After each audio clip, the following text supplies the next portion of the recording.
Salutations la population, bienvenue sur Mourton Vision, vous êtes avec Amir et on se retrouve pour un nouveau Le Comment du Pourquoi. Aujourd'hui on va parler d'un thème qui me tient à cœur, une fois de plus, car on va parler des critères qui sont selon moi importants pour choisir son ordinateur afin de créer de la musique assistée par ordinateur. C'est parti!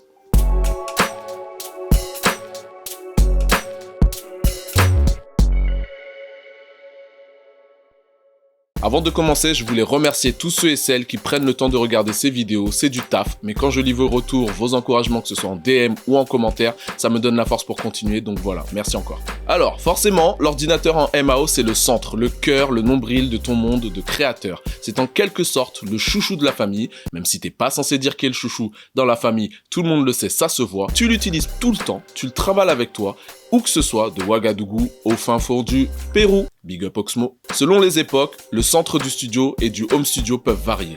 Comme j'ai la chance d'avoir traversé plusieurs époques, big up Duncan MacLeod, j'ai pu voir les studios d'enregistrement ou de création musicale évoluer. Là où jusqu'à il y a pas si longtemps, un studio pouvait s'articuler autour d'une table de mixage et d'un enregistreur multipiste, aujourd'hui, ces éléments se retrouvent directement et entre autres dans les stations audio numériques dont j'ai parlé dans le précédent épisode, que je t'invite bien sûr à regarder avec toute ta famille en respectant les règles de distanciation sociale bien évidemment. L'ordinateur devient, ou plutôt finit de devenir le matériel autour duquel tout s'articule dans un espace de création musicale. Il est donc évident qu'il faut apporter un soin tout particulier au choix de cet élément dès lors que tu veux choisir ton matériel de musique assisté par ordinateur. Comme dans la précédente vidéo, je ne vais pas vous dire quoi acheter, mais je vais tenter de vous expliquer pourquoi il faut absolument, au minimum, porter une attention à ceci ou cela dans votre ordinateur. Déjà, je vous le dis tout de suite, Mac, PC, c'est vous qui voyez avec quel système d'exploitation vous êtes le plus à l'aise. Avant, je dois reconnaître que travailler la musique sur Windows, c'était un calvaire pour moi. Tu passais presque plus de temps à résoudre des problèmes informatiques qu'à faire du son. Et c'est d'ailleurs pour ça que, en 2007, je suis passé sur Macintosh. C'était le jour et la nuit. Sur Mac, tu pouvais bosser, c'était stable, fiable, sans tralala. Même s'il fallait mettre 2000 € minimum à l'époque pour avoir un MacBook Pro, ça valait largement le coup parce que le temps gagné n'a pas de prix. Mais aujourd'hui, je reconnais que depuis Windows 10, ça va mieux du côté des PC. Maintenant que tout ceci a été dit, on va se concentrer sur les composants qui, dans l'ordinateur, vont être particulièrement importants. On commence tout d'abord avec le processeur, qui est l'élément qui coordonne les échanges de données entre les différents composants informatiques. Il va aussi interpréter ces données et exécuter les programmes que tu vas utiliser dans ton ordinateur. On dit du processeur que c'est le cerveau de ton ordinateur. J'ai conscience que ce que je viens de dire peut être abstrait pour beaucoup de personnes qui regardent cette vidéo, alors en tant qu'informaticien, oui, c'est aussi une de mes casquettes, je vais tenter de banaliser ce que je viens de dire. Alors, imagine que l'ordinateur soit une entreprise où il y a plusieurs services. On va dire marketing, secrétariat, compta, gestion, etc. Chacun de ces services ont leur rôle à jouer pour que l'entreprise fonctionne, mais pour que cela fonctionne, il faut quelqu'un qui soit capable de coordonner ce que chacun fait pour veiller à la bonne marche de l'entreprise.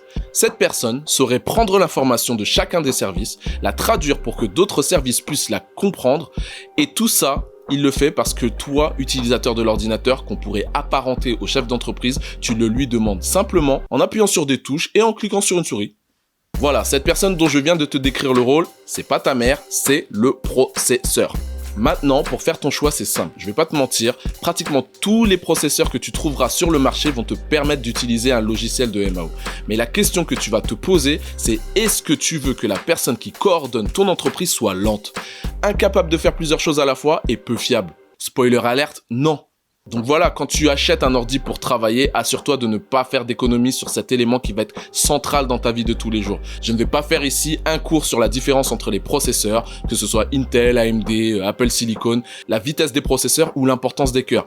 Mais je pourrais envisager d'en faire une vidéo si vous êtes beaucoup à me le demander. On continue avec la mémoire RAM. En anglais, c'est la Random Access Memory, ou en français, la mémoire vive.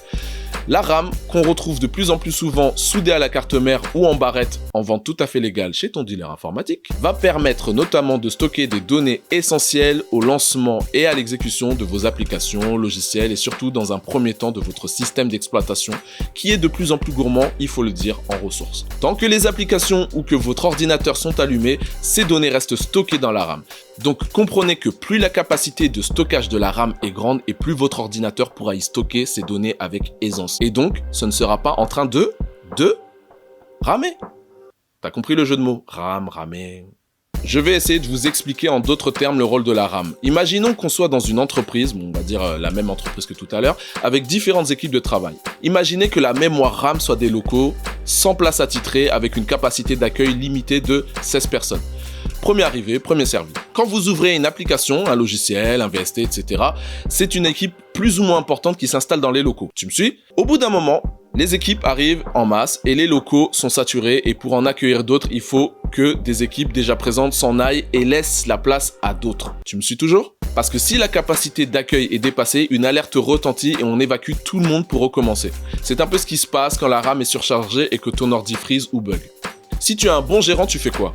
Tu continues à jouer à ce jeu malsain là de chaises musicales tous les jours ou tu vas chercher des locaux plus grands? Je crois que la question elle est vite répondue. A priori, tu agrandis tes locaux et c'est exactement comme ça pour la RAM. Si tu sais que tu vas avoir besoin de 16 ou 32 Go de capacité, pourquoi tu vas prendre le risque de prendre 8 Go? Hein? Pourquoi?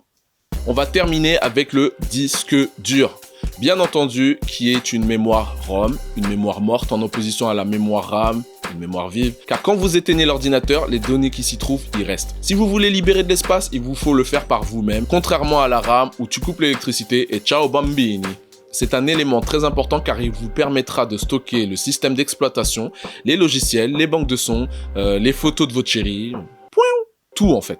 Le disque dur, si on reprend l'exemple de notre entreprise, c'est plus ou moins ce qu'on pourrait apparenter au tiroir dans votre bureau, ou avec ces choses que vous voulez consulter tous les jours, ou les grandes armoires dans lesquelles il y a quelque chose dont vous allez avoir besoin, mais pas forcément tout le temps, ou le local où on stocke les archives au cas où un jour, peut-être, éventuellement, vous auriez besoin d'utiliser ce truc qui n'a servi à personne depuis belle lurette. Mais on ne sait jamais. Big up les beatmakers. Tout comme pour la capacité de la RAM, il est important d'évaluer l'espace dont vous auriez besoin. Même si contrairement à la RAM, vous pouvez aisément ajouter de la capacité mémoire grâce au disque dur externe. Ce que je vous conseille de faire, c'est de prendre un disque dur SSD qui ont l'avantage d'être beaucoup plus rapide que les traditionnels disques durs. Bonne chose pour l'accès aux données et donc pour la rapidité globale de l'ordinateur, silencieux parce qu'il n'y a pas de disque qui tourne à l'intérieur, plus résistant au choc et pour un ordinateur portable, ça peut vous éviter beaucoup de problèmes, c'est pas négligeable. Il dégage moins de chaleur, ce qui aide à ne pas user prématurément les composants qui peuvent se trouver autour dans l'ordinateur et pour ne rien gâcher, c'est moins énergivore. C'est pas un régime alimentaire, ça veut juste dire que ça consomme moins d'énergie, hein. Sur le SSD, vous mettez tout ce qui concerne le système d'exploitation, les logiciels, les instruments virtuels, éventuellement les données dont vous pourriez avoir besoin pour le son et toutes ces choses dont vous avez besoin ponctuellement comme les photos avec votre chérie dont je vous parlais tout à l'heure, vous les mettez dans un disque dur externe, traditionnel, donc non SSD. Parce que c'est vrai que le SSD, ça coûte cher. Moi, je ne vous cache pas que j'ai du SSD sur les deux disques durs, que ce soit en interne, aussi pour le stockage, parce que toutes les minutes de gagner chaque jour, à moins attendre, c'est pas du luxe. Tout ça pour dire, finalement, comme vous l'aurez compris, que dans ma philosophie, il faut pas forcément viser à acheter le plus gros ordinateur ou le moins bien parce que c'est moins cher ou un truc comme ça. Il faut regarder quels sont vos besoins. Ensuite, et après avoir dit tout ça, je pense que tu auras bien compris que ce qui compte a priori, ce n'est pas de prendre telle ou telle marque, ce n'est pas non plus de prendre tel ou tel système d'exploitation, mais plutôt de te demander quel est ton besoin.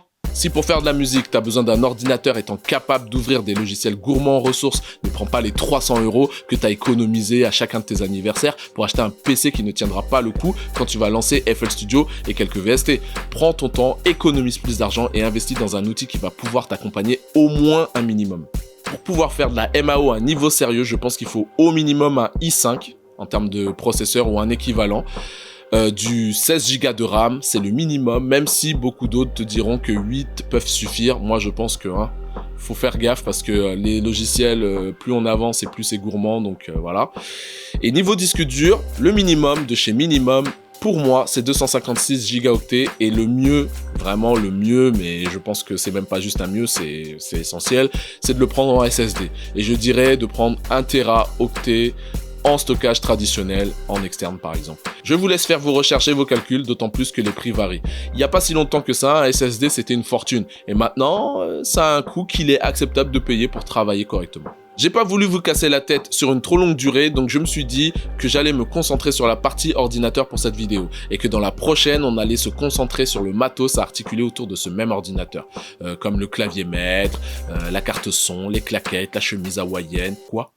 Voilà, c'est tout pour moi. Merci à ceux qui sont restés jusqu'au bout de la vidéo. Vous êtes fabuleux. Tout comme ceux qui vont liker, partager la vidéo et s'abonner à la chaîne YouTube Mourton Vision et au compte Instagram Mourton Vision. Partagez vos avis en commentaire. Dites-moi quelles sont les spécifications de vos ordinateurs. Je suis curieux de savoir. Et je vous dis à très vite pour de nouveaux contenus. Big up!